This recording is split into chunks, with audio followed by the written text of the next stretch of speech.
In this presentation, we're going to record a deposit that comes from a loan into the QuickBooks Online system. Let's get into it with Intuit's QuickBooks Online. Here we are in our Get Great Guitars file. We're going to do our standard process down here. We're going to go down to the reports. We're going to be opening up the balance sheet. The balance sheet is probably all we need at this point. So I'm going to go down below. We're going to be opening up the balance sheet, changing the dates up top from 01/01/20 to 12/31/20. Let's go ahead and run that report. Then we're going to go to the tab up top, right-clicking on the tab up top. We will duplicate that tab up top. Then we're going to go back to the left. We're going to be taking a look at our banking, looking at the bank feeds, and we have one left. We only have one left here. We're going to close up the hamburger, and there we have it. So this is going to be another deposit. Now, again, this is a deposit, the other kind of thing that could happen in terms of a deposit that's not from the customer. We talked about one that came from the owner. We also might have one from a loan. Typically, these ones are going to be easy to see when you see a deposit from these items because they'll be in very set dollar amounts. Obviously, they're going to, it's going to be in an even dollar amount, whereas when you look at the sales, possibly you'll have some type of pattern of what you would expect on the sales deposits to be. You'll have a very even numbers in the deposits from owners and loans, and oftentimes they're going to be of a larger amount, possibly if they're going to, especially if they're a loan amount that you're taking out.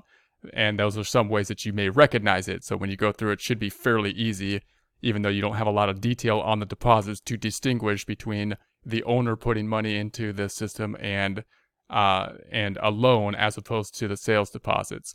So, and also note, if you mess it up, obviously you can go back to the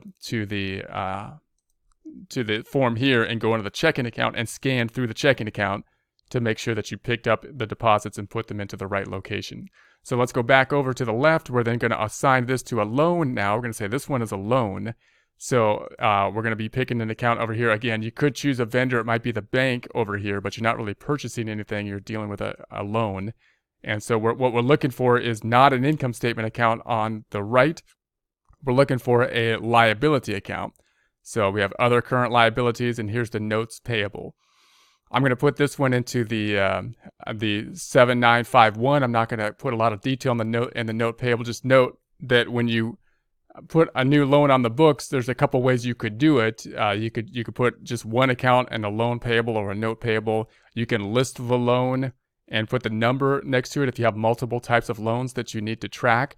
The key component is, as you create the account, you want to put it into a liability account, either other current liability or long-term liability, depending on the terms. Now, some loans are going to have a short-term and long-term portion. So in that case, I would typically put them into long-term and then break out the short-term periodically. But it's up to you how you want to do that. But the key point here, liability account that you're going to set up. If you need to set up a new account, you could go up top and obviously add the new account here. We have entered the loans before because we're matching the data that we had in month 1. So I'm going to select this loan. That looks good. I'm going to add it. Then go back over to the balance sheet. Let's see what we have. I'm going to hold down control and scroll up a little bit. We're going to go into the banking account and see what we have in the checking account.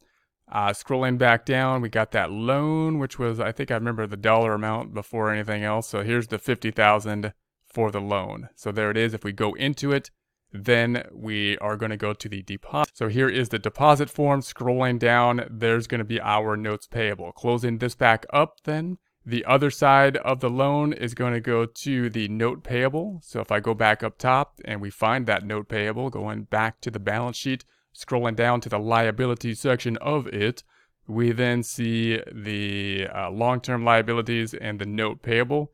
So there it is. I'm going to open that up and scroll back down, and we see then the loan, and the loan is for this $50,000. There's the other side of it. No effect on the income statement from this transaction.